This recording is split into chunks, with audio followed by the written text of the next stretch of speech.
Chapitre 3. Comment Candide se sauva d'entre les Bulgares et ce qu'il devint. Rien n'était si beau, si leste, si brillant, si bien ordonné que les deux armées. Les trompettes, les fifres, les hautbois, les tambours, les canons formaient une harmonie telle qu'il n'y en eut jamais en enfer. Les canons renversèrent d'abord à peu près 6000 hommes de chaque côté. Ensuite, la mousqueterie ôta du meilleur des mondes environ 9 à 10 000 coquins qui en infectaient la surface.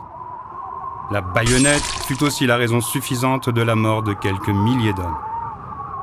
Le tout pouvait bien se monter à une trentaine de 1000 ânes.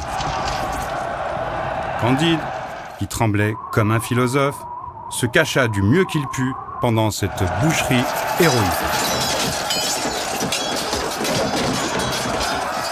Enfin, tandis que les deux rois faisaient chanter des Te Deum chacun dans son camp, il prit le parti d'aller raisonner ailleurs des effets et des causes. Il passa par-dessus des tas de morts et de mourants, et gagna d'abord un village voisin. Il était en cendres. C'était un village avare que les Bulgares avaient brûlé, selon les lois du droit public.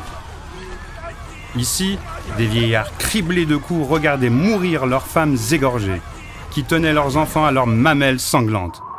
Là, des filles éventrées, après avoir assouvi les besoins naturels de quelques héros, rendaient les derniers soupirs. D'autres, à demi brûlés, criaient qu'on acheva de leur donner la mort.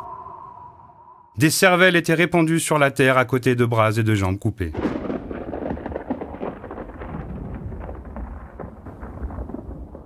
Candide s'enfuit au plus vite dans un autre village. Il appartenait à des Bulgares et des héros avares l'avaient traité de même.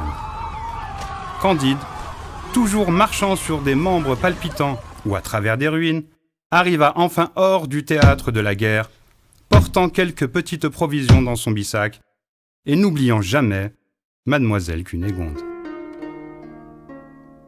Ces provisions lui manquèrent quand il fut en Hollande, mais, ayant entendu dire que tout le monde était riche dans ce pays-là, et qu'on y était chrétien, il ne douta pas qu'on ne le traitât aussi bien qu'il l'avait été dans le château de Monsieur le Baron, avant qu'il en eût été chassé pour les beaux yeux de Mademoiselle Cunégonde.